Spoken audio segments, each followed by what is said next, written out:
What's up, everyone? I hope you're all doing well. In today's episode, I got a chance to sit down and talk to Mitch from Saturdays at Your Place. And if you want to know anything about touring and possibly the financial side of touring, this is an episode for you. But before we get into it, if you like the content, consider subscribing to myself, Klick Images, Rock DNA Magazine, and Saturdays at Your Place. Saturdays at Your Place is a Midwest emo DIY band. Rock DNA Magazine is an independent publication, and myself, I am an independent artist. Without your support, by subscribing to the channels, liking the videos, leaving a comment, and sharing with your friends, we can continue to do what we love. Rant is over, so without any further ado, let's get into it. All right, and we're live. How's it going, Mitch? I'm doing good. How are you? I'm doing good, man. It is actually beautiful out where I'm at. Last week it was 40 and snow, and now it's 85. Nice. Yeah. Yeah. So, like I was saying before, with your tour, the one with Retirement Party in Kerosene Heights, dude, that was an awesome tour. Thank you. Yes. And I hope everyone who watches this did go to it, or if not, they will see you guys. I think you guys are on tour with Hot Mulligan later this year, or Free Throw. Yeah, or we're something. just in a couple weeks we're leaving. I think we got like 2 weeks before we hit the road with them. Dude, that's awesome. Hot Mulligan I'm is one of stoked. my favorite bands too. Oh, they're awesome. Oh, Yeah. Oh yeah, they kind of remind me of Blink 182 with their music videos. It's just obscene out there. It's fun. It's entertaining. But the lyrics, there's actually meaning with their lyrics as well. With the Yeah, they've got personality for sure. yes, and I love that they just show it because I'm like, you got to show this. Yeah, I think they've got a soft spot for us because we're Michigan boys too. So Oh yeah, you guys are, aren't you? If I remember this right, it's like Kalamazoo. Kalamazoo. Kalamazoo. Close. Sounds made up though, so I don't fault you for getting it wrong. Dude, it does. Like it really does. I didn't think that was a place. And we joke that it sounds like it's something out of a Dr. Seuss book. Dude, it does. You guys should have a song more about that. Yeah. All right. Yeah. But I am curious, what got you into playing guitar? Like what was that moment where you're like, hey, I want to do this? Yeah, it was I actually got into it pretty young. My dad got me my first guitar when I was 7. And it was like I tried like T-ball and like different sports and stuff when I was younger. It didn't really resonate with me, and it was kind of like here, we'll give this a shot. And like I really took it and ran with it. So yeah, like music really resonated with me in a way that like other things hadn't. And it's something that kind of like came and went in my life. I remember the first couple years that I was in college, I wasn't really touching my guitar. And then, it's kind of like that old trusty friend that's always there for you, like, collecting dust in the closet. I dug it back out once and I kind of never looked back. So yeah, it's came and went, but it's always been there for me. And it's always, at least at this point now, it's become like the most important, like emotional and creative outlet that I have. Yeah. Music was that for me when I was like from 14 to 24. So it was like 10 years because it was Warped Tour. I picked up a bass Yeah. after going to Warped Tour. Like that's all I wanted to do was be on that stage. And it was such yeah. I was the same way. I went to my first Warped Tour when I was 13 years old. Finally, after years of trying, convinced my mom to take me up there. And ever since then, it's just been this kind of like, how do they get up there? Like, how does it happen? So now, like at this point in my life, getting to kind of see the other side of the coin, see the back end of everything, it's really cool. Yeah. Very rewarding. Yeah. Yeah. And do you remember your first band that you saw at Warped Tour? Yeah, it was Sleeping with Sirens. I saw them in Detroit around that same age where my parents listened to a lot of country music growing up. So when I start kind of, going off in my own direction and listening to some stuff that they're not really familiar with, I think it was a bit nerve-wracking to them. But I finally wore them down and got my mom to take me to a Sleeping with Sirens show, and it's all downhill from there. Dude, downhill, uphill, I don't know. Yeah, it depends on who you ask. Yeah, I mean, for me, it was all-time low. But that same year, I saw Chiodos, Killswitch Engage, All That Remains. Who else was there? Hawthorne Heights. There was just nice. Yeah. Yeah. So it sounds like we were going to a lot of the same tours and stuff. Oh yeah. I think Del Wars Prada was there too at that time. Funny you mentioned them. We've ended up in the slot directly before them on the same stage at like 3 different festivals now. And like we're like pretty different genres now. Like I don't think we'd ever end up on a tour with a band like that. But it's funny to have, a band that I would listen to a lot in high school end up like kind of in like a backhanded way, like opening for them a couple times. Dude, that is awesome though. But was it Warp Tour was one of them, or was it? Warped was one of them last year, I think. And then we did Ohio is for Lovers a couple years ago. I don't remember the specifics, Yeah. but yeah, I just remember that being funny. Dude, that is awesome though. I remember my buddy from the Color Morale, Devin. I went to Kentucky to Louder Than Life for their second year as a festival, and they opened the stage for who closed with ZZ Top, and he was just like, "That is surreal for us." Where ZZ Top is such an iconic band, and he's like, "Here's Yeah, us." Like, yeah, we're opening up the stage, but we technically opened for them. I'm like, "That's how you do it." that that's how our buddies in Harrison Gordon, they did Riot Fest last year in Yeah, Chicago, dude, and I shot they that. were yeah, nice. So they were like the noon slot on the stage that like Blink played at like 10 p.m. or Yes. something. Yeah, Yeah, it's the small world. Is I didn't know who they were, and I get there, I get my pass, I'm kind of walking around, and I hear them, and I'm like, that sounds good, and I start yeah, walking that way, and I watched their whole entire set up until I think it was the last song because Big Ass Trucker was going on. I'm like, I need to get over there, I need to get those yeah. shots, and afterwards, now it's like 6 o'clock at night. I was extremely impressed with them. And I'm talking to this older couple. They're just kind of chilling, waiting for Weird Al to come on, which is Yep. also a thing I would not expect to say, but it's Riot Fest. You never know. And Hmm. come to find out, it's their parents. Oh, nice. And because they're just like, oh, yeah, who'd you shoot? And I was like, oh, yeah, Harrison Gordon. They're actually a band I never heard of. I heard their sound and I just gravitated that way. And I was like, they were actually one of my favorite bands today. And come lo and behold, it was one of their parents. I was just like, small world.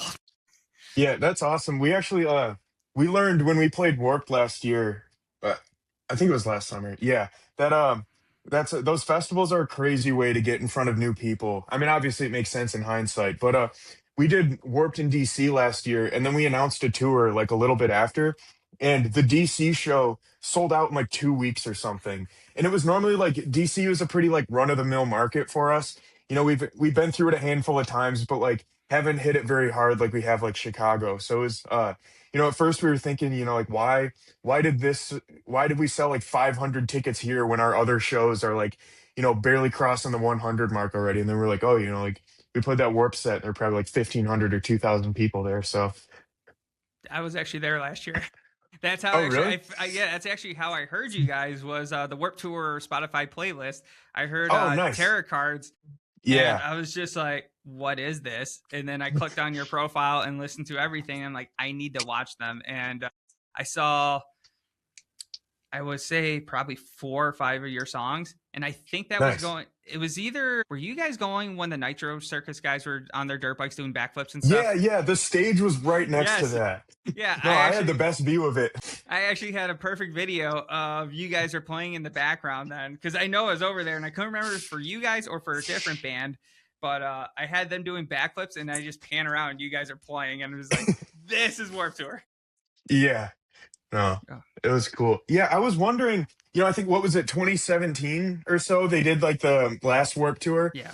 I was curious what it was gonna feel like when they brought it back, but at least in my opinion, I think they did a pretty solid job of like sticking to the original vibe of it. It felt like a new incarnation of the same thing instead of Yes. kind of like, repackaging and like trying to bring it back. Like I think they hit the mark pretty closely there.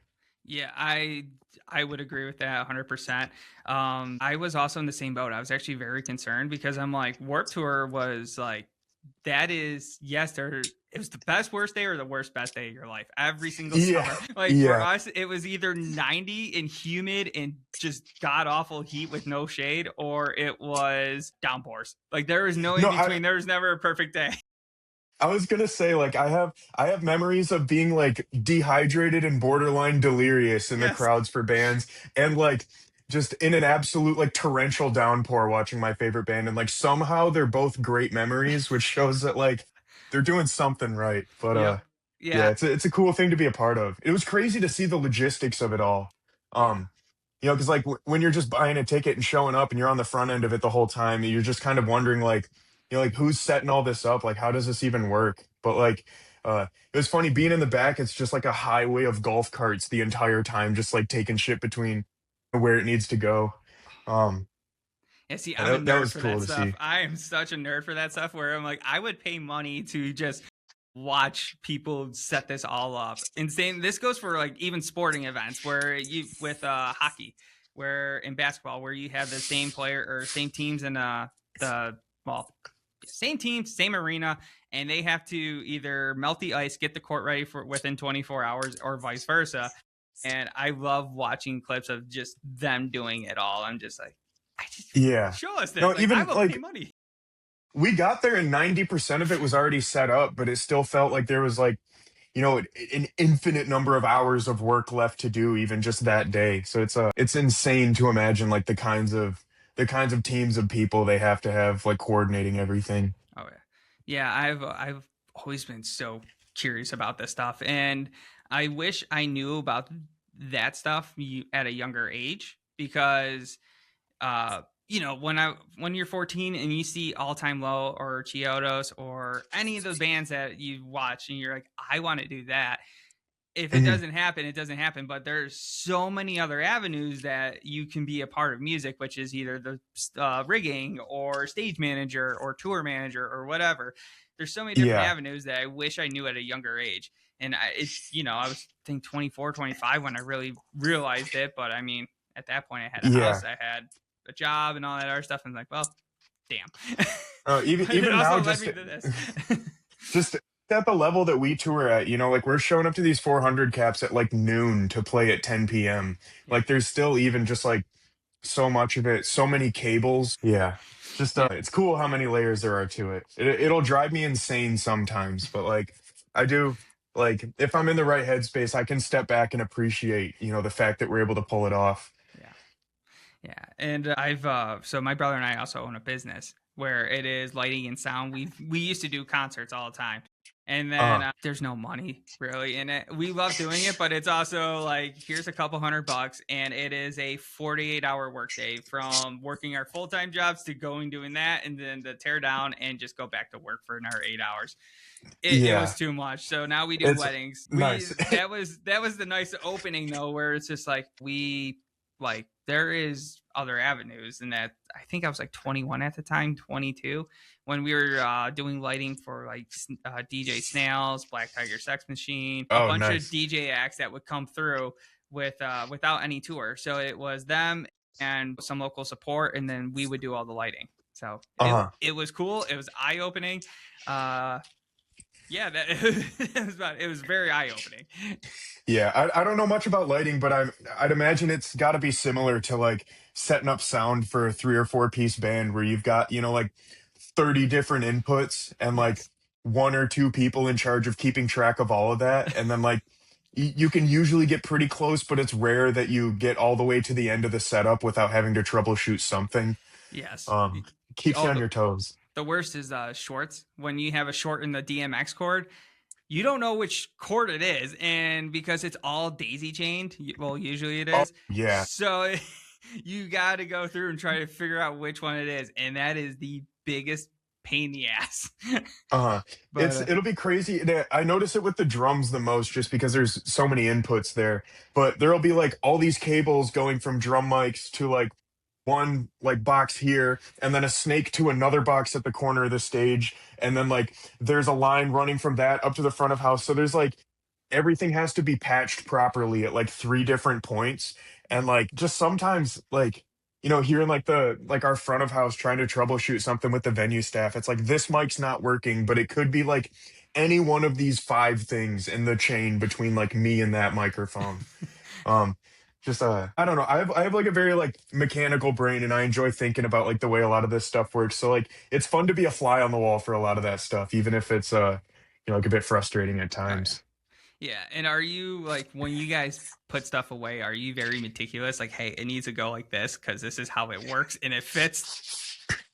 We've got yeah, for the most part, well, like, each of us, like I pack up my guitar and my pedal board and everything. And like we all pack up our own instruments, but then like for all of the like stage gear, like the cables and snakes and stage boxes and everything. We've got like everything has a cable tie on it, and then we've got multiple bins that it all gets sorted out into by like cable length or like snakes and like we've a lot of it. It's our front of house. It's his system that he's kind of developed over the course of the last few tours that we've done. It's worked for us so far.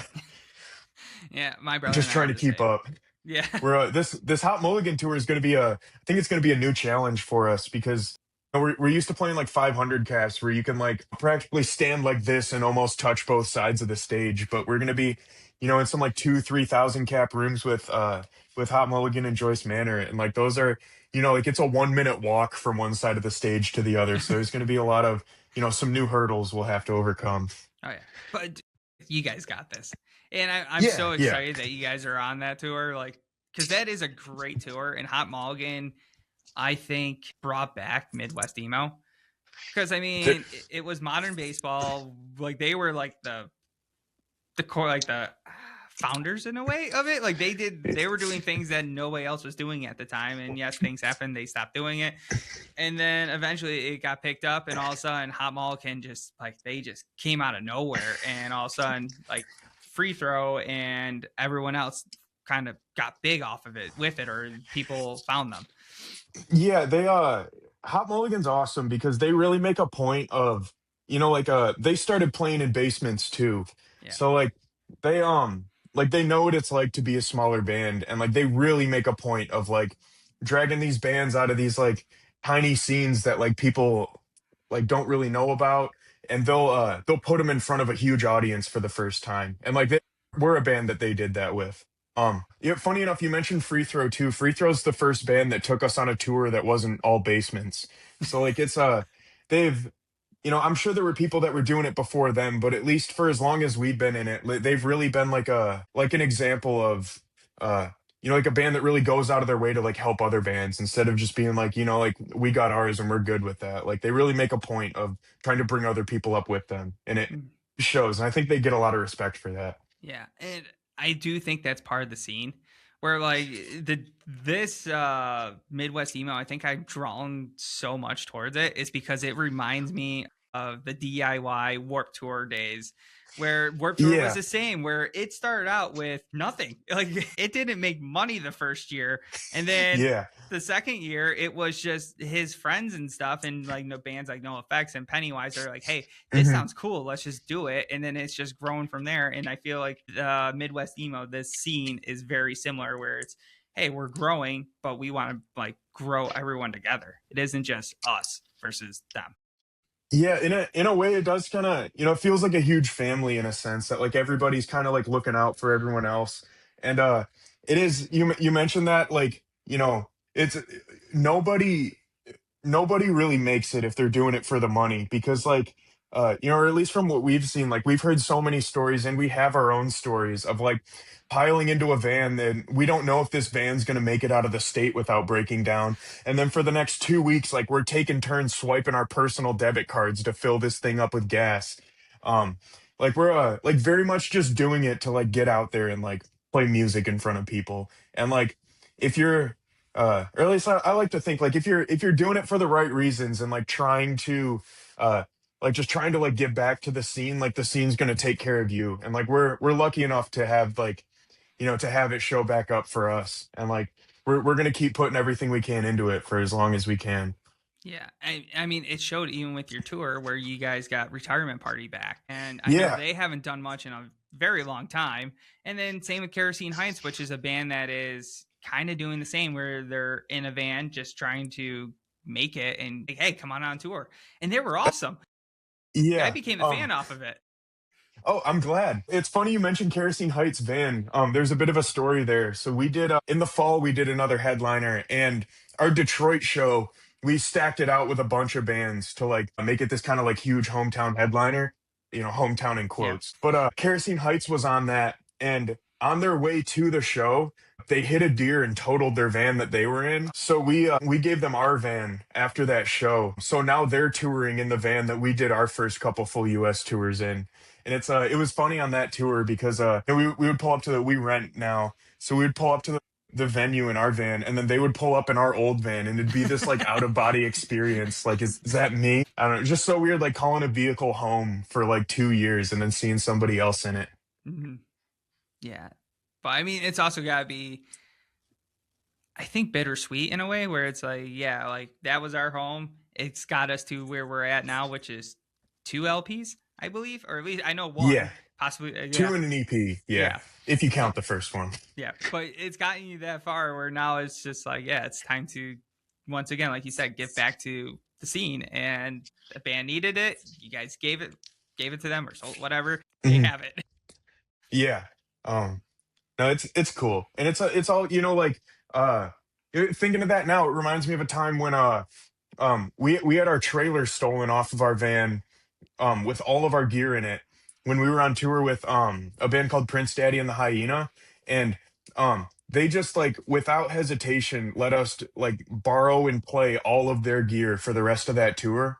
um and it's a very like uh I don't know if it's like an unspoken rule, but it's just a very like there's this feeling of like, like we're in this thing together, and like we're gonna do what needs to happen in order to like keep the ball rolling with this stuff. So like that got instilled in us very early on, and like it feels good to like kind of pass that sentiment along.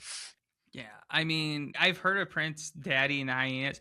Are they been around for a while, or are they still kind of Yeah, they've been like 10 years plus now. I think like 2015 might have been their first album, somewhere around there. okay? So Yeah. they've learned from past experiences where it's like, hey, let's help each other. Yeah, and another band that was like grinding away in basements for the first couple years before they started to like you know catch enough traction to be able to play in a place that like is a legitimate business. But yeah, I don't know, it's fun, and it's cool that in our corner of the scene, at least, like a lot of people have this same like the same trajectory of like starting in college towns at house parties and then like kind of clawing their way out of that. So it's cool to be able to relate to that. And like it'll be funny because you might bring up a place like, oh, I played in like Worcester, Massachusetts, and like this place, and this guy was there, and like somebody that you just met that night would be like, oh yeah, I met that guy 5 years ago when we played that same basement. Like it's cool how like it makes the world feel like really small in a way. It's like a very tight knit community. Yeah. Yeah, it really is. And I think the punk community is like that too. Because I know Midwest emo and punk is very there's they go hand in hand. There's elements Yeah. that are yeah. But when I was first starting out taking photo like concert photography, I was surprised by the bands that would allow me to get access, which was like Less Than Jake. Frank Turner was another one, and a couple Oh, other punk nice. bands. But like those were like the first big bands that gave me access. And the bands that didn't were like the young bands that, you know, didn't exactly, well, they kind of they need the press of sorts. Like, I'm not trying Yeah. to be mean, but when you're a young band and you're opening up for a 390 cap, if somebody reaches out, I'm usually like, I would think like, hey, yeah, they take photos. Let's do this. It's free press for us. And that's how it was Yeah. when, like, the first year it was me just like, hey, just give me a ticket. Whatever I shoot and edit, I send back to you guys to use for free. That was it. Yeah.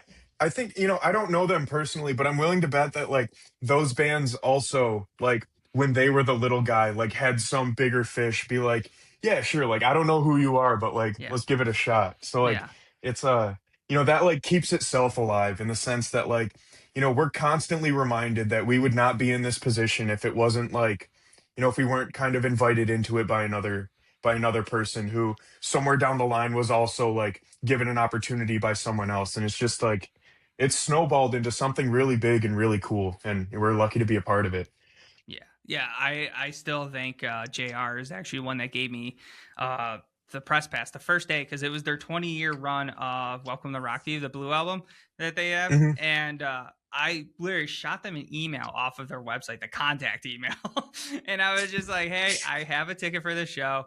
I am new into concert photography. Is there any way that I can get a photo pass? Like, I already have a ticket." And within 20 minutes, I was at work. I get an email back from him just saying, yeah, absolutely. Like, let me know your name and I will get you on that list of, and Yeah. that was huge. Like, that was such a huge confidence booster. My photos were not great because I look back at them and I'm like, Yeah, I've improved a lot in my editing, but like it's still like, you need people like that. Yeah, yeah. Like at least with us, it works much the same way now. It's just like, Instagram DMs instead of emails. Yeah. And like when we can, there are a couple cities where we'll fill our guest list every time, but there's also more cities than I can count where I don't know a soul out there. So if there's somebody that's willing to show up and wants to shoot some pictures and like they're helping us out more than we're helping them out. Like Yep. like we'll gladly like throw someone a photo pass or something if they want it. Yeah, and that's how it all started. I'm just like, yo, I want to support this scene. Like, I picked up a camera later in life. I was 27, and I didn't get Hmm. into concert photography till I was like 29, 30-ish, somewhere in there. And it's just been, now I'm 33. There's the time frame. And Nice. Yeah. yeah, so it's just like, all right, this is what I want to do with my life. But at the same time, I'm like, if it happens, awesome. If not, I know I'm supporting people, and that's what matters more than anything, is just like support. Yeah. That was one of my favorite things about like getting into touring for the first time is like seeing how big the world is. Like it's so much more than just like the bands and the fans. Like there is this entire world around it that like the whole thing just keeps moving forward because everybody's leaning into it and like really wants this thing to work and like really wants this thing to stay alive. So like, the photographers, the promoters, like the people running the DIY menus, like the front of house, the lighting engineers, like there are like so many different like niches that need to be filled by people.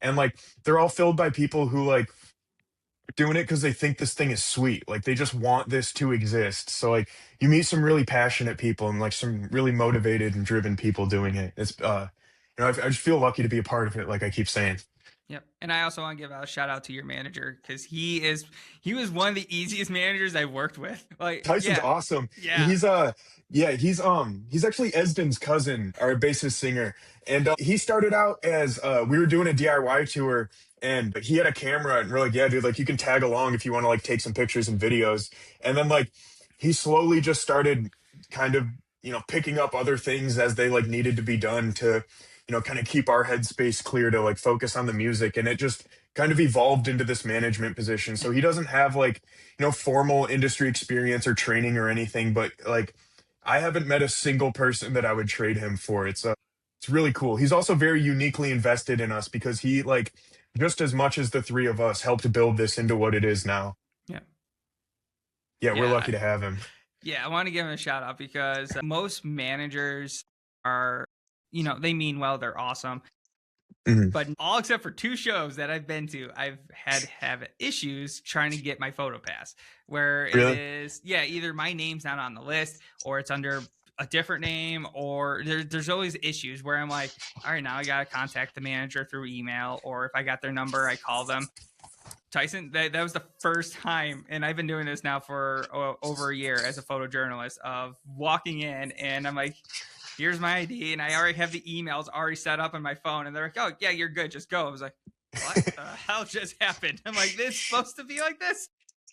Yeah, I've definitely like being on the road for we haven't been doing this crazy long, but long enough to like meet quite a few people, and there are definitely some like people in bands crews or like some managers that are a bit jaded and like it's kind of just become another job for them, Yeah, but like Tyson is very much like in it for the love of the game along with us, so he's got the same passion that we do and like feels a lot of the same benefits from it too because he's yeah, been there since day one with us. yeah, and I can tell, and it was and actually, like, with that and being easy accessing there and just talking to him, because he would respond very quick. Sometimes it takes days just to get an email back from a manager, or sometimes Mhm. they just don't ever answer, which is, so be it. I don't care. Yeah. Like, really, like, it does, like, there's no shade or anything. It's, if I don't get access to the show, okay, like No, that's it. I know how frustrating that can be Yeah, though. Just as somebody who's like asked to get on the guest list, been told yes like 3 weeks before the show, and then like day of, like they happen to forget. Like I yeah, know, even when it's not intentional, like I know how frustrating that can oh be. yeah. But yeah, he was super easy with that, and even when just talking to him, he was very, like, I could tell that he's very, like, he cares about you guys, and he cares about Yeah. this band, and I love seeing that with managers. The other one that actually just happened over the weekend, I shot a show at Montage Music Hall in Rochester. It was for 156 Silence and Fox Lake Okay. hardcore. So a little bit Uh-huh. different than Midwest emo, but it, like, Fox Lake Stick to Your Guns. Yes, yeah. That kind of style hardcore, like that in your face. Okay. Just I just want to rage, and then they throw Yeah. hip hop elements in it. It's fun. It's aggressive. Uh, And but she was the same exact way. She gave me set time. She told me what to do and what not to do, where to go, where not to go. I really appreciate that. And once again, I got there and I'm like, okay, here's the emails, here's my ID, and they're just like, yeah, you're on the list. Go. This is what I need. yeah. That little bit makes life so much easier. It's yeah, fun. So, how do you know how with this new festival, or not festival, but tour coming up with Hot Mulligan, how has preparation been different from previous shows with smaller tours? Yeah, the first thing that comes to mind, we print our own merch. So Tyson's got all these like spreadsheets and like data from like other shows that we've done, how many shirts of each size of each design or whatever that we've sold. And he'll like plug in all the room caps into like this spreadsheet and it'll basically spit out like how many of each size of each shirt we need. And since these rooms are so huge, we need a lot of merch. So we got home from Australia a couple weeks ago and we've been like hitting the ground running, printing merch, getting ready for this. It's like that's the bulk of the prep work for us. Luckily, Tyson handles a lot of the rest of it with like lining up the van rental, the trailer rental, all of the travel logistics, where we're staying on show days, where we're staying on off days. That kind of stuff is all Tyson's domain. Honestly, I'm lucky it is because it sounds like a nightmare to me. So he's got something I don't for being able to handle that. But aside from that, we're also we've been headlining for a bit now with the headliner we did in the fall and then this tour we did again in the spring. So we're used to playing like an hour set. So we need to figure out a way to shave that set down to like I think 30 or 35 minutes or so. So that's never fun because it always feels like what I imagine picking a favorite child would feel like because we wrote all these songs and now we have to decide which half we're going to play and which half we're not going to play. I think we're postponing that as long as we can. But yeah, and getting rest too. That's something I forget about a lot, especially with how much we've been touring. It's easy to get, lost in how exciting it is and then realize that like, I burned myself out 2 weeks ago and I've been running on fumes and like there's definitely a balance that I'm still trying to find in there too. But uh I don't know, you take it one day at a time. Everything's been working out so far. So Yeah, I can totally understand and respect the exhaustion because I'm always like that. Besides, like I said, I do this. I have a full-time job. I have the other business, and I own a house. There's projects always all the time yeah. where like I give myself at least one day.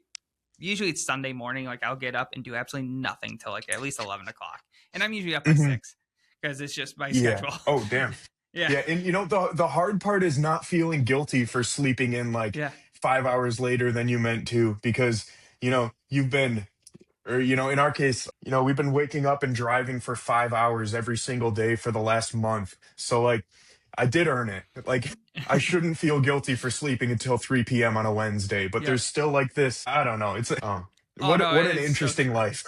Yeah. I mean, it is so true because even when I wake up on Sundays, I like after an hour or two, I'm like, I should be doing something, but I'm just like, I gotta continuously Hmm. tell myself, I'm like, no, you've worked your ass off every single day this week. It is now time Yeah. to just relax, watch TV, play video games, do something, but don't get off, don't do something, like don't That's go and do chores. Yeah, that's one of the hardest or like I guess most surreal parts of this too is that like my life is always it's either at 100 or at zero and like there is no in between. Like it's either like different city every day, like wake up, drive 5 hours, go to sleep in a new state, wake up the next day and do it again, or get home and like I'm like effectively unemployed for the next 2 months and just have like nothing on my schedule. It's like whiplash back and forth every single time and it's I'm slowly getting used to it and like kind of learning what it looks like to build a functional life around this, but it's a wild ride. Oh, dude, it sounds it. It really I wouldn't does. trade Like, it for anything though. no, because like I feel like a lot of us are like that. That's the life I want. I'm like, yo, if I could tour for 6 to 8 months out of the year, if not more, that I'm totally fine because I'm single. I'm like, yes, I have a house. I got 2 cats. That's like my responsibilities in life is two cats. Yeah, Like, that's I have a friend that ironically one of their biggest hurdles in like living this life is finding a dog sitter every time they need to go on tour. yeah, I mean, I would be the same. Well, I got my parents for the cats. Don't worry, so Yeah, they're good. But that's usually what they end up doing. But yeah. yeah, it's just funny like the challenges that end up presenting themselves. So I am curious though, because with tour, I know it comes exhaustion. And Uh-huh. how do you cope with that? And how do the guys cope with that in general? Yeah, we've definitely all kind of got our own ways of recharging. The first hurdle or like the biggest lesson we had to learn early on is that we all recharge differently. And when you're in proximity with the same five people for 18 hours a day, you know, everybody's got pet peeves, like I get on people's nerves, people get on my nerves, and like really having to internalize that like we're all here with the same goal and we're all just trying to like feel comfortable in this like less than ideal conditions a lot of the time. So a lot of it is like learning to just kind of uh yeah, like respect and set just kind of like implied boundaries with like, like I'm not going to be like eating snacks and like leaving chip bags all over the van where they're like spilling into other people's space and stuff like that. So like part of it is, like learning how much space to take up while also like being like reasonable. And then, I like to go for walks and like get away from the group as much as I love those guys. I also need some time to myself every now and again. So when we're in some more scenic parts of the country or parts of the world like out west, there are a lot of cities that'll have like hiking trails that start like right in the city center or like on the edge of downtown. Like I can take an Uber or a bus and then like go walk up a nice hill and get a nice view or something like that. So like I'll do stuff like that to kind of snap myself out of the like clockwork, wake up, drive, play a show, sleep, wake up, drive. But like so anything to kind of like break up the routine is nice for me personally. Another thing I like to do is I like scope out restaurants on the drive and then be like, I'm gonna get lunch here and dinner here. And like having like little things like that to look forward to that are entirely within my control does so much for my sanity because uh so much of it is just on the schedule and it was put there by somebody else and I just have to do it. So it takes a good amount of effort sometimes because I might only have 3 hours of downtime on a given day. But to be able to use that 3 hours intentionally for something like that I'm doing on my own accord instead of being like kind of dragged along by somebody else or like told to do by somebody else can like make me feel like I have this sense of control too while I'm on the road, which is an easy thing to lose if you're not careful.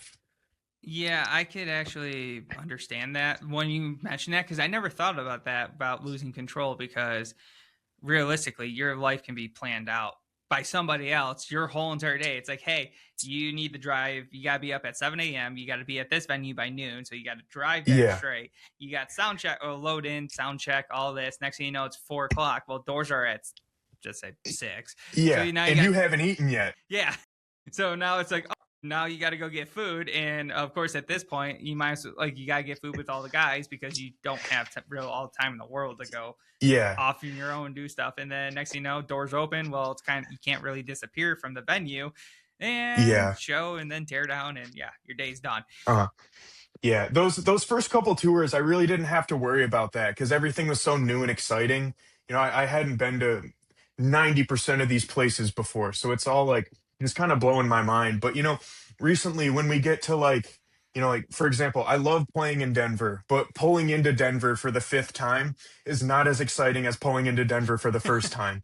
So like I kind of have to be intentional about like I still have to kind of carve out a section of my day for myself when like, so much of my time is being devoted to the band. Now, when you guys are doing tours, who plans that? Is it Tyson or is it somebody else? So the actual routing and like booking the venues and everything, we have an agent that does that for us. And it's the process is usually something along the lines of like, hey, we want to headline the US this fall. And then we'll give him like maybe a 2 month window and then he'll pick like 4 weeks out of that based on like venue availability and stuff. And then he'll send us a routing and we might say something like, we're not driving from Seattle to Sacramento without an off day. So like, I don't know if he'd do that to us, but like, for Yeah. example, like this drive looks gnarly. Let's skip this city. Let's hit this city before because we heard that it's a fun one to play. So like, it'll be like maybe 2 or 3 emails of back and forth like that. We'll tweak it a little bit and then we'll get it confirmed, and then we go start looking for artists to make like tour flyers and stuff like that. So it's um, there's more of a team than you'd imagine, but it is yeah, it's like an agent who's like his whole job is doing this for a roster of like I don't know, somewhere between 10 and 20 bands. Damn, that's awesome. That's actually really cool. But it's also cool that in a way you do have control where it's like, hey, we're in Colorado, but we don't want to go, what's 5 hours from there, 10 hours from whatever. Like, we want a Yeah, day off. everything's So 10 hours yeah. from Denver. Yeah. So like after Denver, be like, yo, we want a day or two off of like Yeah. we need time to relax. Colorado, there's places to go hike, there's things for us to do that does not Yeah. involve music and allows us to reset. So we're doing that. We Colorado or Denver to Salt Lake City is like a classic like gnarly drive. It's like a rite of passage. And like a lot of bands end up getting stuck doing it. Like they finish their show in Denver and then they basically have to immediately drive to the next show in Salt Lake City because it's like 8.5 hours without stops. Oh, So we've like just from the get-go, whenever we're in control, like whenever it's our tour, we tell them like just non-negotiable, like you give us an off day there. yeah. And then like there are a couple others like that too. But out west everything's so far apart and spread out. But you know, East Coast is awesome. East Coast is a breeze because like you can do like DC to Philly to New York to Boston and like all those drives are 2 hours, but you're playing to a new market of like a metro population of 10 million people or whatever. So it's we're getting full night's sleep when we're out there. Yeah. But then 3 weeks later we're in I don't know, everything gets so spaced out there that we get to our hotel at 1 a.m. and then we're back on the road at 7 for 5 hours. Yeah. But the drives are pretty, so that makes up for it.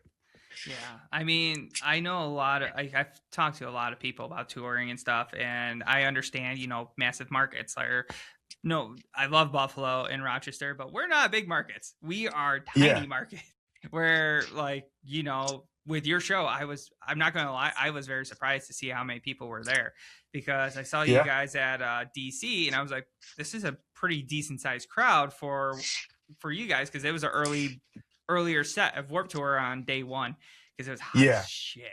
I Mm-hmm. really Warped Tour. We had both of it. We had hot as shit and then torrential downpours the next day. I was gonna say I remember seeing rain in the forecast like the week before and then being just like so grateful it wasn't raining, but being hit with like the 1-2 punch of like now it's 90 degrees. Yep. Yeah, Um it was there 90 Saturday, and then Sunday it dropped down to 70. I'm like, this is great. And then it rained from like 6 to 11, just nonstop yeah. the steady rain, and I was soaked because I didn't have a poncho. And by the time I found Um one, I'm like, well, I'm already soaked. What's the point? yeah. You brought up those smaller markets though. There's a bit of a trade-off there. Like just about any band that's like toured and established themselves can go to New York and like New York City and play like a banger show. But like so like everybody just kind of expects to like get excited for those ones. And we realized pretty early on that like Omaha was an early standout for us. And like I remember seeing Omaha on a tour routing and being like, we'll see, what goes on there. And then we get there and it's like one of the gnarliest shows we played with like the crowd is going nuts, like security is struggling to like keep them off the stage and stuff. It's like it's we've learned that like a lot of the flyover states are like the cities that get skipped between the bigger cities. Like people get so excited when a band will come through there and stop. So it's at least now I've learned to either reserve judgment or honestly get like just excited for those as I do for the big markets. Yeah, and it's, you are right because we do get overlooked. Like one of my favorite bands is Enter Shikari. Oh, nice. They haven't played in Buffalo since their second album. So that was Really? like, it's always New York City and then they go straight to Toronto, which I Yeah. understand. It's markets, it's demographics. When it costs a lot of money in visas just to get over to the States for a tour, Hmm. I understand where it's like, all right, that's a gamble. We can't exactly lose out on a gamble where, Toronto, Yeah. we sell out, we can sell merch. New York City, we can sell out and sell merch because there's 10 million people. Yeah. Buffalo is like, We'll see. Exactly. Same with Yeah. Rochester's even worse. Uh-huh. Yeah, We Rochester's we much played more. good shows in both those cities though. So it's and that being said, it's a lot easier for us when it's only, like we can leave in the morning and be there in time for load in from home. So Yeah. like uh yeah, I don't know. Yeah, There's but so much to consider. there really is, and I that's why I'm so fascinated by all this stuff. But when you're not on tour, how do you decompress? Like, are you just like, I'm going to sleep all day for 24 hours, or do you watch TV, play video games? What do you? I know hiking's Right huge. now I've been getting pretty into hiking. My girlfriend lives in Toronto and I live in Michigan, so I'm driving back and forth a lot. And I recently learned that there's something called the Niagara Escarpment that runs it's west of Toronto and it's just like hundreds of miles of cliffs. Like there's all these parks along the cliff. So now every time I'm on a drive between, I'll like pick a new park to stop at and hike around and like that's a cool way to kind of like ground myself and like I get to see so many cities. It's it's kind of I guess pun intended, like a breath of fresh air to like get out in nature and like see some of that stuff too, kind of like round out the other side of the Yeah. equation. I've also gotten really into Microsoft Flight Simulator in the last month or so. Been putting in some crazy hours on that. Just kind of like filling my time in ways that feel like vaguely productive without feeling like I'm like really pushing myself to like accomplish something or like be working on something. Because I've also fallen into the trap of getting home from a tour and then spending the month and a half between that tour and the next one just sitting in bed and like feels great for about 4 days and then it gets real depressing. I'm getting close, I think, to finding the balance of keeping myself busy with things that are fulfilling without like pushing myself so hard that I'm still draining myself when I'm not on the road. Yeah.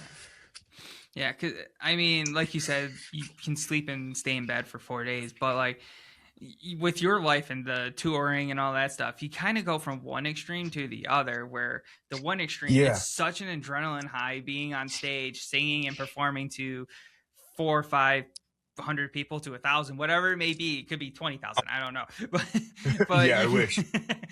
but you can be performing for all of them, and they're screaming and they're moshing, they're crowd surfing, stage like those shows are, and there's such an Mhm. adrenaline rush where even afterwards, when I'm done shooting a show and that like it's a show like that, I get home and I just start editing because I'm like, so let's go, let's do this. Yeah. And but then like to shut that off, I know it's a challenge because if I struggle with it, and that's just for a show, I can't imagine what the tour is. And then all of a sudden it's done. It's like we go from one extreme of like I don't want to say your life is planned out, but it's a month of what's happening for 90% Yeah. of your days to you go home and it's like I don't have to wake up, I don't have to drive. What am I doing? Yeah. The structure of tour is really nice because it's like, it keeps you from just kind of like sitting around and just like being with your own thoughts too much. But Yeah. it's also like I had to develop the skill of like planning out a day for myself. Not that I'm incapable of it, but it's like kind of this muscle that I wasn't using for a while. And then I had to kind of like retrain myself to know like how to realistically plan like I can do this thing, grab lunch, do this thing and then get home. And like it feels good to like, be like I'm like a functional person. I'm capable of like doing this on my own. Um uh, Adulting. yeah, exactly. And it's also it's such a weird like way of life compared to like the standard kind of like 9 to 5 that a lot of people find themselves in. So we I can kind of like lose track of that sometimes because when we're on tour, we're just surrounded by other people that live the way that we do. But then we get home and if I want to hang out with somebody, I have to do it around, their work schedule. And I don't even know what day of the week it is sometimes. So I'm like texting people like, hey, like, do you want to like blah, blah, blah. And like, there's challenges that I wouldn't expect to be there. And they're all like very tiny things, but like they start to kind of like poke their head out and you start to realize like how not like it's just I'm on a completely different schedule, like in a different mindset than Yeah. like a lot of the people that I like run into at home. And it's like that can be a challenge in its own way to like have to almost relearn how to like fit back into like I don't know. I'm kind of getting out in the weeds with this, but Yeah. it's a unique perspective to have. I mean, I don't think so because like you said, your life when you're on the road, you're technically working 24/7. Like there is Yeah. no days off unless you have a day off. But even when you have a day off, it is still there's stuff going on in the back end where you're not Mhm. just not like a typical 9 to 5 on a Saturday. You're off. Like you're not thinking of work. You know that the Sunday you don't have to work. So those are two completely different extremes. So Yeah. like yeah, so I can totally I understand where you're coming from. Where I am 9 to 5 or at least right now. I'm trying other things. Hopefully, eventually, it doesn't become the 9 to 5. But yeah, I'm a 9 to 5, and you are like a 24/7 person on tour for 2 months, and then unemployed Yeah, for a month or whatever. it's yeah, it's it might even out, it might not, but I it's definitely more work than it looks like to a lot of people. Like I remember for the first year or two, we would go on tour in the fall, and 6 days a week I'm lugging, hundreds of pounds of gear and merch in and out of a venue, like every single day, exhausted. I get home and like I go see my family for the holidays, and then like one of my grandparents is saying like, when are you going to get a job? And like it's tough because like I think in like to an extent it is this kind of like glamorized like party every night. Like we're like surrounded by fun so much of the time, in like a way that like a lot of lifestyles aren't. But it takes so much work to like have the foundation set for like those shows to happen every night, that like I truly believe that like it is earned in a way. And like if we start slacking off too much, like it's gonna start crumbling. So like it is work in a very real sense. Just Right. not like um Not the typical uh day job. yeah, exactly. Like I'm not in a hospital saving lives every day, but I am like contributing to something that I truly believe is like valuable to society. Like I don't know, very, very unique. And like even I didn't realize like all the layers to it until I really found myself caught up in it. Yeah. I mean, like I said, again, when I was 14, I had no clue what it took to be in a band. And Mhm. still, even to this day at 33, I'm still learning so many new things about it. Where, like you said, you got managers, you got people in the back end that are helping you, but you still have to prepare. You have the t-shirts that you got to deal with, and there's so many Yeah. logistics and statistics and all these numbers that you got to look at and be like, this makes sense or this doesn't make sense. Yeah. Mm-hmm. And like that's another thing too. I kind of talked about this a little earlier, but like, you have the band on stage, but then there's like twice as many people like immediately off stage watching, keeping an eye on everything, making sure that like nothing falls apart. And like it is this huge, I mean, it is an industry of people that it takes to like keep this thing going. It's Yeah, cool.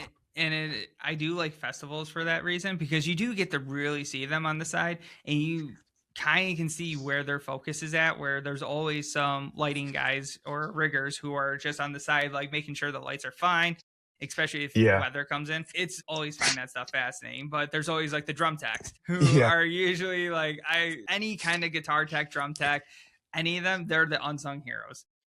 Yeah. I will say that too, and die on that hill.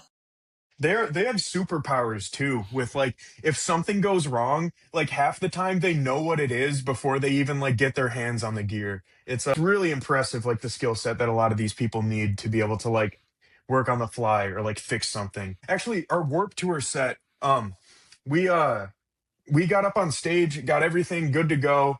Like they do the thing where they have the stages side by side. So like you kind of have 20, 30 minutes to set up while like the band to your left is playing. We get all set up. We're basically good to go. We go to start our set, and like I don't remember exactly what it was. I think it was something like as big as like, we're not getting noise out of the PAs or like something like that. And like immediately like five people that I hadn't seen up until this point are just on the stage, like going through checklists, like making sure like, everything's where it needs to be. And like within a matter of, it felt like an eternity, but within maybe 3 or 4 minutes, they had it back up and running. So like, it really does take like extremely skilled and very knowledgeable people to keep something running on this strict of a timeline, Yeah. when you have that many moving pieces. Hmm. Yeah, especially those festival circuits where there's 6 stages. I want to say at Warped.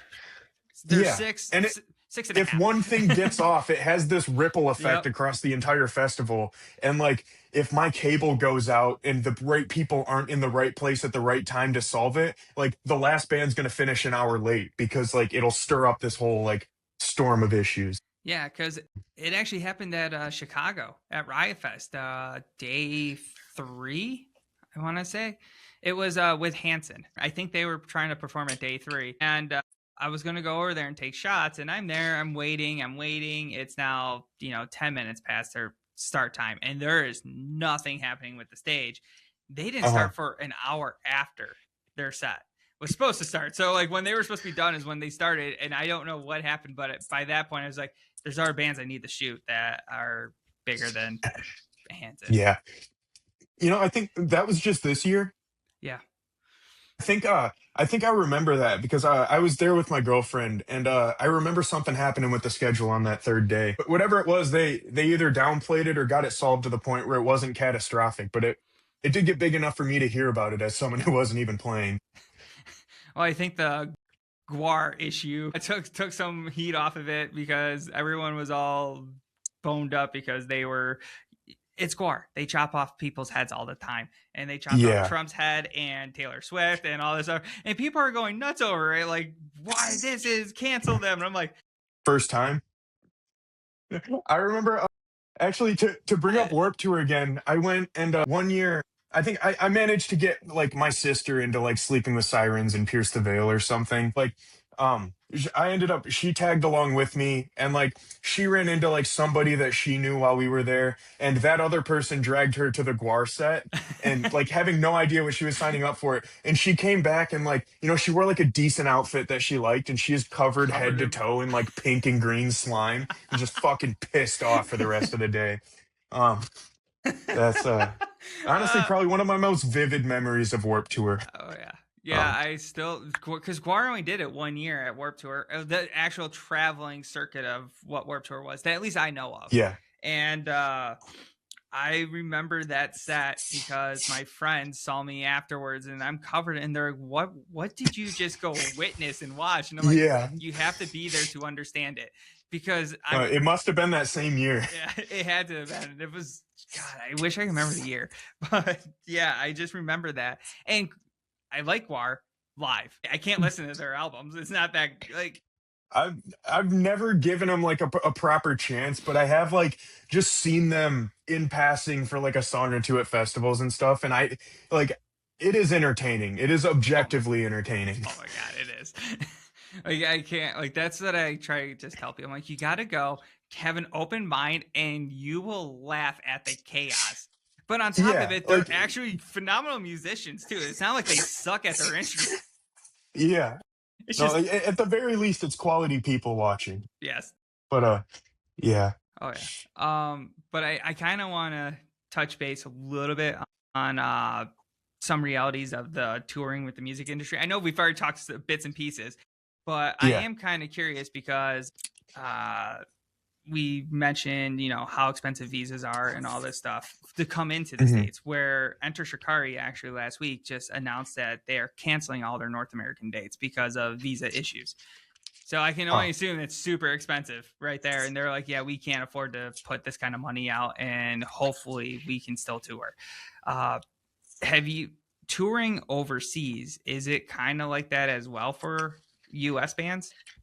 it's yeah, definitely. And especially at our size, like when we go overseas, well, I'll start by saying this. When we tour in the States, it's like a safe bet that we're coming home with something. We have no idea how much it'll be, but we know that like the tour will at least pay for itself and then like hopefully pay our rent for the next couple months before we have to go on tour again. When we go overseas, it's very like, ooh, I hope we break even. And like we've been lucky enough a couple times to come back with like something, but it's more in the realm of beer money than rent money when we go over there. So it's there's just all these extra layers of um like you're bringing all this gear with you on top of the $1,000 flights or whatever that you need for everybody. You need to also check like 3 pieces of luggage to get like guitars, pedal boards, and like drum breakables over there. um and then we need to find and coordinate some sort of merch situation over there, which means like hiring a screen printer and then either shipping, there's all that. We have to hire a driver, we have to rent a van. We're more constrained with, we're not in our own vehicle driving ourselves around. So like, for example, with the merch, like if we need an extra day to get to like this part of this city where this print shop is, like it costs money to like get the driver to get us out there with the extra gas in the van and all of this. It snowballs really quickly. And again, luckily we have Tyson to like sort all of this out. But it still does, like we're right there in the van with him, so like we're feeling the stress and the pressure too. And it's a gamble every time, I guess I'll say. But it's also, like we were lucky enough the first couple times we got taken over there. We've been taken by bands, Free Throw and Origami Angel the first two times we went over to the UK. And these are bands that kind of have a proven track record, and they're able to, give us a guarantee that will like at least pay for our hotels and gas. Then we're really only worried about selling enough merch to like cover the driver and the flights and everything. And like it helps to, if we didn't have bands that we felt like were really looking out for us like that, it would be a lot more difficult, I think, just to like say yes to it. So again, kind of to lean back into that community thing, like it helps to know that we feel like we have people looking out for us. And like, we've gotten advice and also some like manage your expectation talks from like other bands going into this where we felt like we knew what we were signing up for. It's a challenge, but a very worthwhile one. Yeah. I feel like no matter what you do in the music industry, you think you know what you're signing up for, but you don't. None of us Yeah, do. and that's half the fun too. Yeah. And I will say that like a solid show where we like have a killer crowd and we crush on merch and everything hits so hard after you play a couple duds. Like after you do it for a while, like you learn to take the wins with the losses and like really just it's all part of the experience, and like there's truly nothing like it. So like when we got the Australia offer with Hot Mulligan, we were almost certain we were gonna like be essentially setting a few $1,000s on fire at the very least. But like we were stoked to say yes to it because like, well, first of all, like who gets an opportunity like that? Like we're getting to see just like parts of the world and like experience things that like very few people get to experience. So like we're very lucky in that sense and like enthusiastic to say yes. But also like you kind of have to fall in love with the chaos of it all to be able to like stay sane through all of this. So like it's kind of just you got to keep ourselves on our toes, I guess. All right, I gotta ask with the Australia tour, did you see any spiders or giant bats or anything that just makes me go, nope? No, I wish if we drove between all the cities, we might have seen a bit more. We did go to a wildlife preserve to like, like hold a koala and pet a kangaroo and to like Yeah. do the essentials, but I wouldn't count that. I was actually online like reading up on all the crazy like huntsman spiders and shit that they have over there before we got there, and I was like mentally prepared. I was ready, and I didn't end up seeing anything too crazy. The Actually, one thing I did notice though, all the birds are completely different. And like they have like parakeets and like colorful, like there's this like gray bird with like a bright pink head, and they have these like kind of like crow looking birds, but they have these like white stripes in their feathers instead of being just black. And like Interesting. all of the bird songs and like the sounds that you hear walking around are completely different. And it's this like subtle detail that kind of like makes you feel pretty far from home. And like as far as wildlife goes, that's the one thing that stood out to me the most. That's cool because I didn't know about the bird. Like, I mean, I would It's expect some different birds, but at the same time, I'm just like, I'm so used to blue jays, cardinals, robins, yeah. was it chickadees, Um like stuff like that. it's Yeah, you hear about the kangaroos and the koalas and the snakes and spiders and shit, but like the birds are the stuff you see the most. So like that was a like an overlooked detail that was like a very pleasant surprise when we got there. Yeah, but again, if I saw a giant spider, I'd just be like, nope, I'm out. We're done. Yeah. I don't know. I'd probably try and get a picture of it before I took off, but I I wouldn't mean, want I to be would be too like, close to it. yeah, I mean, I'm going to be like 10 feet away and just zoom in. I will pull out my Yeah. camera and use the Show 200 this blurry millimeter. ass Yeah. picture to everybody. Or I'll pull out my camera and use the 70 to 200. So I'm zoomed all the way in and I'm Yeah. probably like. Uh, Oh, yeah. I don't mind spiders, but when they get that big, I'm like, yo, fuck that. yeah. There's a time I draw it like that is. I draw the line the It's not same even way. a spider at that point. It's No. yeah, it has fur. Yeah. Like, we're talking about an animal, not a bug. Yep. At that point, I'm like, oh, this is like dinosaur shit. I'm like, nope, we're good. This thing can kill me. It can probably eat me. We're good. Yeah.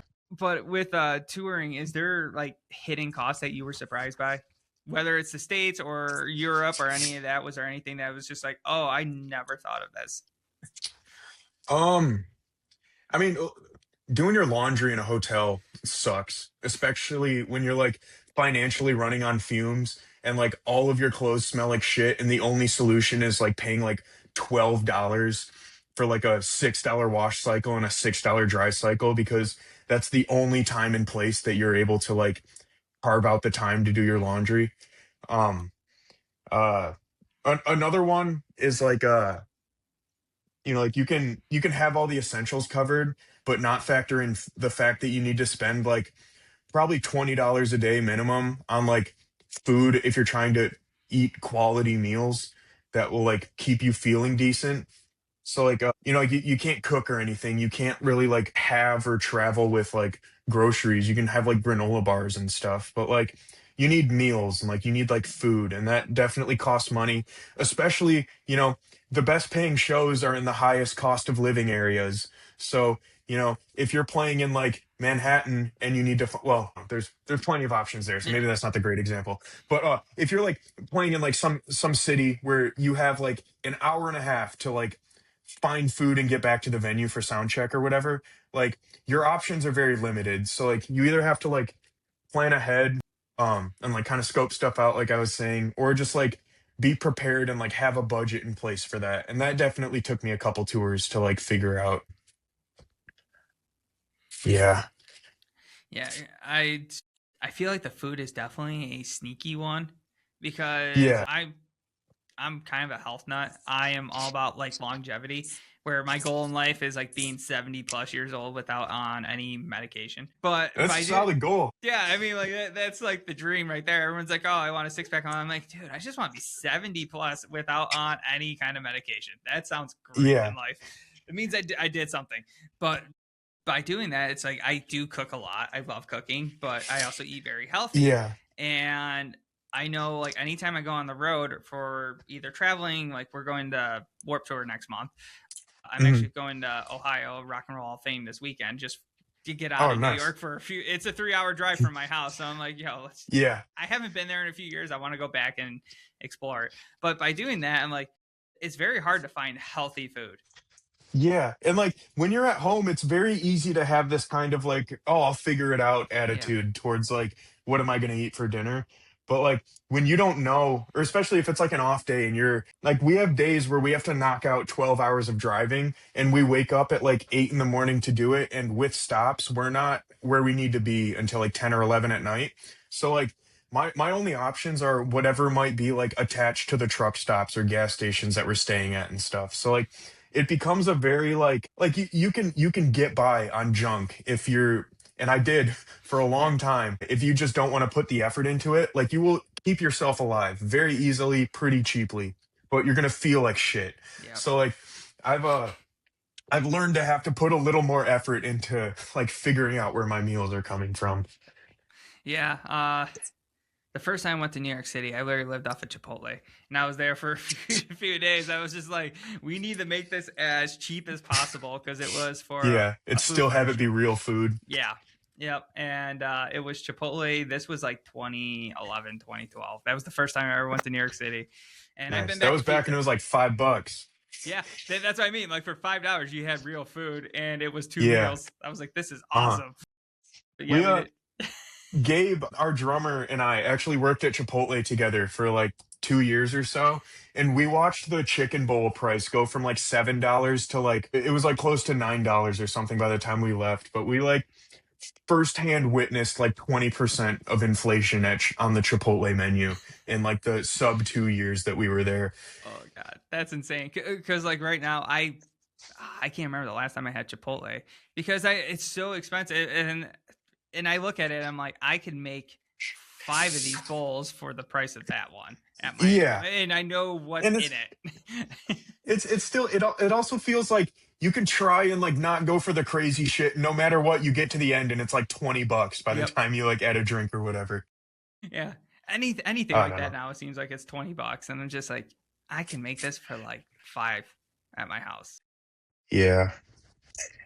But I was also curious about this. If touring now as a headliner versus direct support, or just support in general, with the economics of just traveling right now, with gas prices being $4 or $5 a gallon, depending on where you are, if not more, depending, like I said, where you are, and just the cost of everything. Does that affect you guys when you are planning touring? Like, is it more becoming like, all right, we do need to hit up more major cities? Yes, we'll still sprinkle in some smaller ones for that surprise and hope for the best, or is it even at that point where it's like we kind of need to become the headliners 24/7? It's very hard to be direct support. Well, it's still kind of early to speak on that, I guess, for me, because everything that we have on the books now, we said yes to before, like, the gas prices Yes, spiked and everything everything. happened. But, there's definitely, like, it, realistically, I'd imagine what it would work out to is we're just coming home with less money. I don't think we're gonna, reroute our tours or like skip over cities and stuff. Like with the way that routings worked, all of that logic is kind of baked into it already. Like if you want to play Detroit and you want to play New York City, like you're gonna end up playing like Cleveland and Pittsburgh on the way or something. Because like it's less a matter of like, and we're very lucky to be in this position, but it's less a matter of like, are we going to be able to like make this tour sustainable, and more a matter of, like how much is going to be left over at the end of it. Because it is well upwards of 50% of the money that we make on tour is an expense for us. So it's like close to 2/3 of it, I think, and that's like before we even pay like our crew and like the people that we've like hired to be on the road with us too. So it's like a very, I think the shift would be in like, just our travel expenses are going to like take a bigger piece of that pie with like the gas prices and just all of the like downstream effects of that. So I guess it's like a fingers crossed and like we'll see kind of thing. Maybe I'm like hoping for a best case scenario here, but it is like we are like touring with a bit of a cushion, but like not a big one. So like it is a very real possibility that this like could be, like cutting into our take home pay to the point where like we might have to like, well, I don't really know. I'm hoping for the best. Yeah, Yeah. same here. Because like, in the last couple months and this year in general, but especially the last like 2 months, where what is it? Was it the Blue Dot Fever or something from Ticketmaster, where festival, or not festivals, but shows are being completely canceled, like tours are, because of lack of ticket sales, because tickets are just way too much money, and these are arena shows, so I know there's a massive difference from arena to club shows in Yeah. pricing and But everything. like, there's scalpers and stuff, but those ticket prices do reflect something. Mm-hmm. I agree with everybody else in the sense that like concert ticket prices at the arena level are like ridiculous. Like I'm proud to be playing like $20-$30 shows. Yes. But like at that level too, a lot of times, like if you're playing an arena, you have so much shit that you need to bring with you and set up on stage and stuff that like, you hear about like Taylor Swift with like her truck drivers and stuff. Like Oh if yeah. you have a fleet of semis, like this $2 increase in the price of gas could mean that you're burning an extra like, I don't even know, like thousands of dollars on Yeah, fuel we'll a day. just say $10,000 on fuel a day, which adds up very quick to Yeah. millions. Yeah. And that's so it's I don't know, like it's in an industry where travel is like such an essential part of Oh it, yeah. like it will definitely have effects on that. But like also as like a person who's been doing like van level like 500 cap tours for just like 3 or 4 years or so, like I have an opinion. I have a decently informed opinion, but I'm also like not an expert on it. So I feel comfortable just kind of like keeping my head down and pushing forward and hoping for the best, but that's kind of all I can do at this point. Yeah. Yeah, because I am the same way. Like without the like, I'm just like the fan outside looking in. I just listen to a lot of people, do research. So I am informed about it because it's something that interests me and I'm always curious about it. I'm also wondering if it's going to come down to maybe bands are going to scale back, because I feel like with the surgence over the last 15 years with the electronic scene and those festivals where you get those incredible stage setups, I feel like that has trickled over for these arena shows where it's like we need to step up our game, where maybe Yeah. now it's like maybe we need to scale back so that maybe ticket prices become, instead of $300, maybe it's $200 because we scaled back on other stuff. And we're going to let the fans know, like, Mm, hey, we're not going to have, pyro. We're not going to have 20, like, well, not 20, like maybe 150 movers on this stage. Maybe we're only going to have 75 movers and no pyro, but your ticket price is now going to yeah. be 200 because, we're, I wouldn't hold your breath. They've already proven that people will pay 300 for I a know, ticket, so I could see them just cutting costs and charging the same amount. I know. I don't know. I know. Um, I'm hoping for the best here where it's like, oh, no, I'm hey. I'm with you. I'm with you. Yeah. Uh, yeah. We'll see. Oh, But yeah. I do know that like there are, and like every band operates differently. But like bands with like larger crews, like there are a lot of bands at our size who are like um touring with they're just like bringing extra people with them. Like we have a photographer, front of house, and like uh oh yeah, our manager Tyson. Yeah. How could I forget? No, but and we make a point of like making sure that they're all paid fairly. Um and like uh there are like there are corners that can be cut, but I could see a lot of bands like not being willing to like if the decision is between like docking everyone's pay and like cutting this tour short, like I believe that like cutting the tour short could be like a very like reasonable thing to do if like you're running on these tight margins because like you're just like so much of your money is like going out to like the people that like you like like you're touring with your friends and stuff. Like it's important that they're like paying them fairly. And like if you can't do that, like I could see this is all purely hypothetical, but I could see it being like a reasonable decision to like get back home and like not like keep them on the road for like a pay that they're not worth or something if like the expenses really get to that extreme. So I definitely could see these things like starting to affect the way that tours look from the outside. But again, like it's all speculation and these are like, nerve-wracking and like abnormal times to be like a touring band in.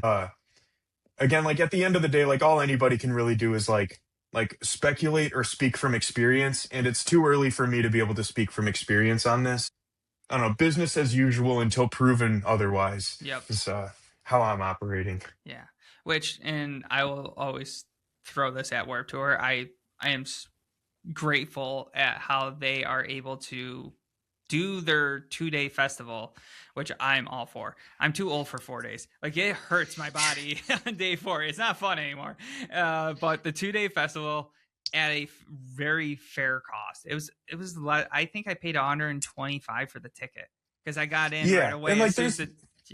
Yeah, go ahead. yeah, well, there's people paying like $500 for like a weekend pass for Riot Fest and Yep. stuff. So like that's accessibility is I know that's like a big point for them too. And Yep. like accessibility both for like people to get to the shows and for like small bands to be able to play the shows. That's something I have a lot of respect for them for too, for like, really prioritizing that when they probably could be making a lot more money and like, you know, from some different angles on like the way that they're doing things. Like they are like prioritizing the experience over for profits in at least some ways. Yeah. And I always respect it. And I think Riot Fest does that too, because even like their starting ticket price last year was $369 for all 3 days, which Mhm. realistically it's $123 a day for seven They're shows. booking bigger acts than Yeah. Warp Yeah. Tour. And So I mean, yeah. And like last year it was Blank, it was Green Green Day Day. Yeah. That and you Weezer, had, right? yeah. And Weezer, like you had some pretty big headliners. So like Yeah. that is a fair price. The festival I was thinking of that is not happening this year is When We Were Young, where those ticket prices are like $700 for a Mhm. day, and I'm like, what? Where is How? that going? Yes, and Yeah, you have it's like going to that crazy ass stage they built for it. yes, yeah, and realistic. Like I look at that, and they had. I was listening to Good Charlotte's podcast. Joel Madden, I think it one of the Man Brothers. I think it's Joel. I don't know. But I was listening to him talk about it with another artist that was there on his podcast. And they were like, yeah, there was like 60, 70,000 people, which wasn't even a sellout on Sunday. And then they come Hmm. out and like a couple weeks after that podcast saying, yeah, we're not doing it this year. I'm like, so you had between 60 and 70,000 people, times that by $700 a ticket on average. How did you Yeah. not make Where are you money? losing money? Yes, where is this? Like, who's taking Yeah. money? Somebody's taking money somewhere. Like, I know it costs a lot to bring all those bands in, but like, Yeah. come on, there's something there. Yeah. Those permits must be expensive. They gotta be like Vegas. I feel like it's just yeah. Yeah. I mean, not much we can do other than continue to do our thing and hope for the best that things change in a positive way or whatever maybe. Like, at least with the DIY Midwest emo scene, like it is very community driven. Warped Tour is very community driven. I live and die by that, where you need a community to survive and strive. Hmm. So without them, we all fail. Yeah. Yeah. It's like, yeah. And again, like this whole industry is just built by people that want it to exist. So like, you know, if we stay on the same page with it, like it's not going anywhere. It's just we can face the challenges. Oh, yeah. Well, I know we're running up on some time, but I do have a couple more questions. A couple of my friends are massive fans of you, of the band. Okay. And when I had this podcast set up, I texted them both and I was just like, hey, what is one question that you would ask? And I Uh-huh. got both of their questions. I got to find All it. right. So let's see. Actually, I'm going to pull up my phone because I know that they worded it better than I did. All right. Yeah, they're somewhere in my list of questions, and I was just like, yeah, I don't remember it. All right, so my one friend, her name is Lauren. I call her D Acquaintance. There's a long story about that. We're best friends, but I still have not accepted her friend request on Facebook, and this has been going on for 10 years. So like, You got to commit at this yes, point. oh yeah, it's full commitment, and her contact name is D Acquaintance with DE. A terrible humor. But she asked, which tour stop has been the most memorable and why? And if there has been any crazy fan stories. Oh man. Well, we did the first time we played in or the second time we played in North Carolina, we had a guy that I'm assuming he was homeless came up to us while we were like loading all of our gear into the trailer and talking about how he's struggling to find money to fund his cocaine addiction that he's struggling with, and then went into probably close to like a 10 to 15 minute set of like rap songs that he had written. um so we're like trying to, it's like midnight, we're trying to like load our gear into this trailer, and like he's like rapping at us and like going like song to song, and by the end of it we're getting into it, like our photographer's beatboxing for him, and like we're like we got a free show out of it. That is definitely probably the most memorable fan experience.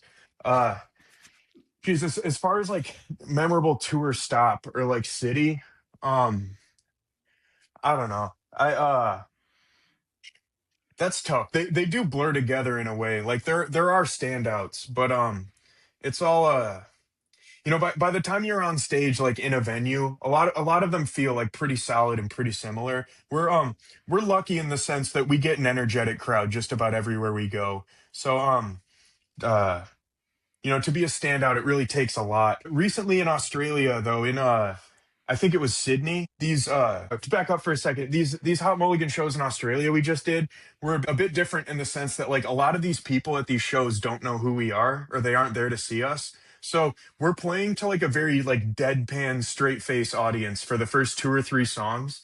But by the end of the set, like we had them moving almost every night. And in Sydney, by the end of the set that night, we had these dudes doing like a 3-layer human pyramid out in the crowd. And I think there's pictures of this on our Instagram somewhere that we posted in the last couple weeks. But that's probably the coolest thing I've ever seen happen out in a crowd. I've Human never seen pyramid. that move before. Yeah, like up on each other's shoulders, like Yeah. holding on to each other. Oh, that's so cool. I would They're love like to be part of cheerleaders. that. Yeah, that was pretty sweet. God. Yeah, it's not actually that Australia tour sounds like it was insane. It was cool. Yeah. And then my other friend, I'm going to go by her artist name, Superficial Space Cadet. All right. She asked, "What is your writing or creative process like?" And then, do the ideas for the songs flow easily, or is it something that becomes a challenge to finish a song at times? It's almost always a challenge. And I think that stems from the, like the you're your own worst critic trope. Like I think all three of us are pretty critical of ourselves throughout the writing process. It's very collaborative, but our songs usually start with like one person's idea that's brought to the band and then like fully fleshed out into a song by the three of us together. There isn't a song that we've put out that you know, didn't have like a mark left on it by all three of us in some way. Um, so the process is like very collaborative. But it isn't like formulaic. There isn't like a way that we approach it every time. It's like between tours and when we're doing our own thing, like the three of us will kind of stumble onto song ideas that we have and we'll sit on them and like maybe demo them out. And then when it comes time to go to the studio, we'll like compile them, start to look at them all like in the same place and be like, like is there an album here? Is there an EP here that we can kind of like hear like between the songs? Like, does this feel cohesive? And then if there's something like that there, we'll kind of like lean into that feel for it and like kind of fill out the songs together, starting that way with each of us kind of like planting our own seeds and then like bringing them together. You get this range of sounds and like you can really hear it on our most recent album with like compare Cross My Heart to I Give In. Like those are very different songs. And like Cross My Heart is a song that Esden wrote the bulk of. I Give In is a song that Gabe wrote the bulk of. We had both of these. We really liked both of these, and we really had to like kind of bridge the gap between them with the way that we like wrote out the rest of the songs. So it kind of presents a challenge that like gives us a direction in a way. That's awesome. That's such a Thanks. good answer. Like, I love the fact that you guys are all bringing different elements to each track and each album Yeah. and all that. And it's so cool. Because I was also curious about how you handle your guitar playing to, I'm trying to think of the right word, to enhance the vocals from both of them at times without Uh-huh. overpowering it, or like it just enhances the song. So I was always curious about that. Yeah, it can be tough. It helps that Gabe and Esden can both play guitar. So when they bring a song to the table, they normally have like at least some chords Chords. to go with it. Um and my approach is usually to take it and spice it up as much as I can without like getting in the way of the vocals or anything. So like for instance with Waste Away, he actually just had the bass line for that. So just like the root notes for the chords. And then I got to pick the voicings for the chords on top of that. So there's a lot of just like major and minor chords in there, but there's also like, I'll deviate from that and use like some like fun voicings that kind of play into or like contrast the note that Esden might be singing. There's a Yeah, I don't know. Like halfway through the chorus on Waste Away, there's this turnaround where it's the on the like I've hollowed out my insides line where instead of the chord that I play the first time around, I like jump the octave and play a different chord like way up on the neck and then like come back and it kind of gives it this like tension and then like shift back into like the second half of the chorus. And like I'll do things like that to keep it from like you want it to be repetitive in the sense that it like feels like it has this like direction and this flow to it, but you don't want it to feel like formulaic. So like I'll start with something very repetitive and then be like, where can I get away with like adding a little flair into this? And then eventually like it kind of finds its own sweet spot where it starts to like really feel satisfying to play through. And then that's normally how I know that I'm like getting close to what like I think should be the final part for it. That's awesome. Yeah, I was always curious because with Midwest emo, there's a lot of finger tapping. There's just so many Yeah. different things. It's not just standard, just strumming the guitar and playing rhythm. It's so much other stuff where I'm like, how do you handle that without overpowering the vocals or anything else? Like and it works so well with you guys. So Oh, I was, thank yeah, you. We've yes. we've definitely come a long way too, because there were songs like on our first album, if you want to call it that. There are songs that I wrote, and the guitar parts are just so busy that like we couldn't come up with vocals to put over them. So we just recorded them and put them out as is. And we've come a long way from that as songwriters and just as like like finding the music that we want to be playing instead of just like being like a bit more of a jam band. So like we've found our identity over the last few years, and like we're still continuing to do that. And like, I'm sure our next album will sound different than These Things Happen, but it will also hopefully be like a bit truer to like, like the cohesiveness and like the really like well written, like, we didn't like overlook any details, like sort of we're like learning where the effort is best spent and like how to lean into each other's strengths instead of just trying to like write the coolest part that I possibly can for myself. We're trying to like write the coolest song that we can possibly play together. And like that was a shift that it took me a little while to like internalize. Uh, yeah, I mean, I feel like there is that fine line with Midwest emo, like you said, where and especially younger musicians growing up where or coming up in the music scene where I feel like everyone thinks that they need to play the hardest stuff or the most Hmm. whatever. Yeah, and at times it's like yes, maybe at times it's cool, do it, but you're missing.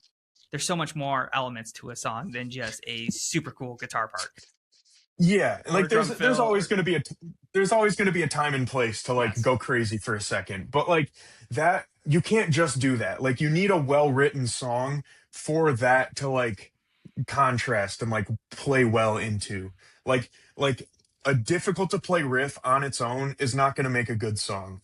Um and That's something that I don't think I would have said a couple years ago. Like this I have gone through some personal growth with this and like my perspective on songwriting.